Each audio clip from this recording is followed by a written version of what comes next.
بسم اللہ الرحمن الرحیم۔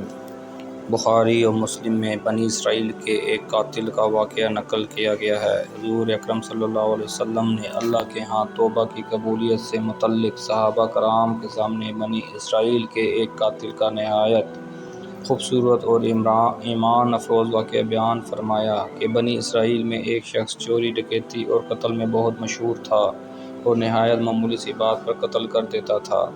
ہوتے ہوتے اس کے ہاتھ سے 99 افراد کا قتل ہو چکا۔ اس کے بعد اس کے دل میں احساس پیدا ہوا کہ مجھے بھی تو اللہ کے ہاں جانا ہے۔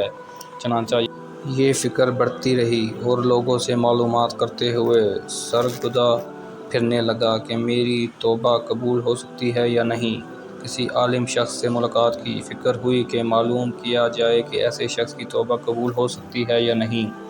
اسی حوالے سے لوگوں نے ایک عابد شخص کے پاس جانے کا مشورہ دیا۔ اس شخص نے اس کے پاس جا کر مسئلہ معلوم کیا، کیا میری توبہ قبول ہو سکتی ہے اور کیا میری مغفرت ہو سکتی ہے جبکہ میں نے 99 انسانوں کی جان ماری ہے؟ تو اس عابد شخص کو اس مسئلے کے بارے میں زیادہ معلوم نہیں تھا، تو اس نے اپنی عقل سے قیاس آرائی کی کہ جو آدمی 99 انسانوں کی جان مار سکتا ہے اس کو مغفرت کہاں سے ہوگی؟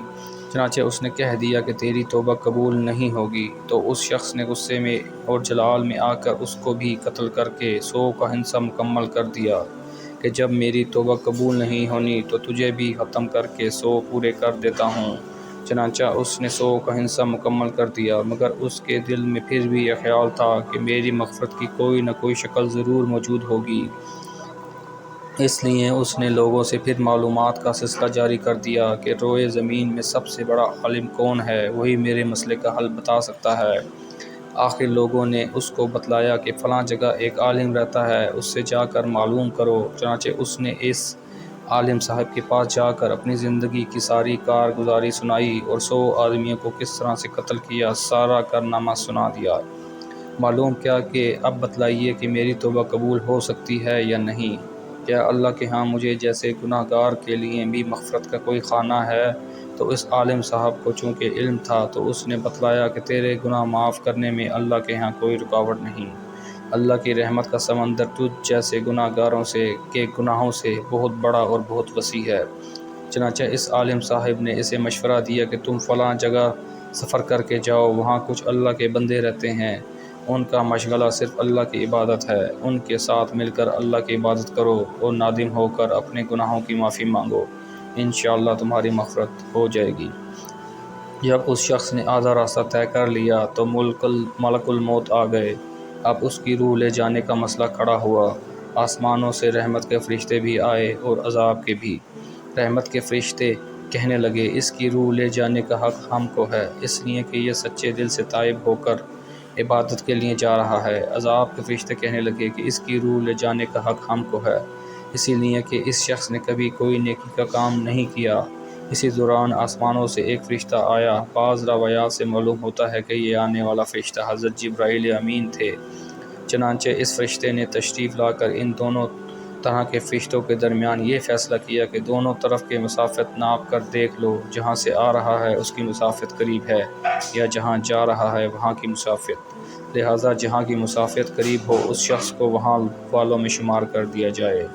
چنانچہ دونوں طرف کی زمین ناپ کر دیکھی گئی تو جہاں جا رہا تھا وہاں کی مسافت جہاں سے آ رہا تھا اس کے مقابلے میں صرف ایک بالشت قریب ہے۔ چنانچہ فیصلہ ہوا کہ مقامی مسیحت سے مقام عبادت صرف ایک بالشت قریب ہے، اسی لیے رحمت کے فرشتوں کو اس کو لے جانے کا حق حاصل ہوا۔ چنانچہ اللہ تعالیٰ کی طرف سے اس کی مغفرت کا اعلان ہو گیا۔ ایک روایت میں آتا ہے کہ قتادہ رضی اللہ تعالیٰ عنہ فرماتے ہیں کہ حسن رضی اللہ تعالیٰ عنہ نے فرمایا کہ ہم سے یہ ذکر کیا گیا ہے کہ اس شخص کے پاس جب ملک الموت آیا تو وہ شخص سینے کے بل اس سرزمین کی طرف گھسیٹتا چلا گیا۔ حدیث قدسی میں آتا ہے کہ میں اپنے بندے کے ساتھ اس کے گمان کے مطابق ہوتا ہوں اور وہ جہاں بھی یاد کرے میں اس کے ساتھ ہوں۔